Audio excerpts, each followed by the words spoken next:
Ang pangit na bibe. Noong unang panahon sa isang malawak na bukid, may isang inahing bibe na may 5 itlog.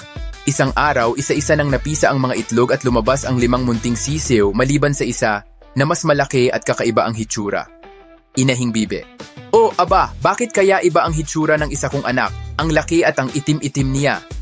Isang sisiw. Inay, ang pangit niya po, hindi siya kamukha namin. Isa pang sisiw. Tama, ang laki ng tuka niya at ang pangit ng balahibo. Ang kakaibang bibe ay tinawag nilang pangit na bibe. Dahil sa kanyang itsura, palagi siyang tinutukso at nilalayuan. Pangit na bibe, bulong sa sarili. Bakit ganito ako? Hindi ba ako mahal ng kahit sino? Umalis siya sa kawan at naglakad mag-isa sa gubat, umiiyak. Habang naglalakbay, nakita siya ng mga manok, pabo, at ibang hayop, ngunit siya ay pinagtawanan din. Manok.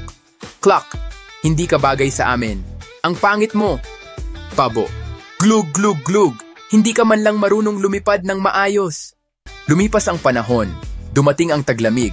Nag-iisa at giniginaw, nagtago sa ilalim ng tuyong damo ang pangit na bibe. Pagdating ng tagsibol, nagliwanag ang paligid at nagsimulang tumubo ang damo at bulaklak. Sa isang lawa, nakita niya ang mga magagandang puting ibon, mahahaba ang leeg, matangkad at matikas. Pangit na bibe, mahina ang loob. Sila na naman ang tatawa sa akin, pero ang gaganda nila.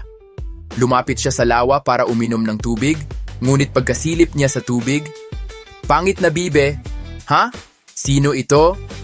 Hindi na siya isang pangit na bibe, isa na siyang magandang puting ibon, tulad ng mga sisne sa lawa. Isang sisne, halika, sumama ka sa amin. Isa ka sa amin. Dating pangit na bibe na ngayon ay sisne. Ako, isa akong sisne. Mula noon, lumipad siya kasama ng mga sisne at sa wakas, nakaramdam siya ng tunay na pagtanggap at pagmamahal. Aral, ang tunay na kagandahan ay hindi nakikita sa panlabas na anyo. Lahat tayo ay may sariling panahon para mamukadkad at matutong tanggapin ang ating sarili. Para updated ka sa mga istorya na aming ilalabas, huwag kalimutan ang subscribe. Maraming salamat.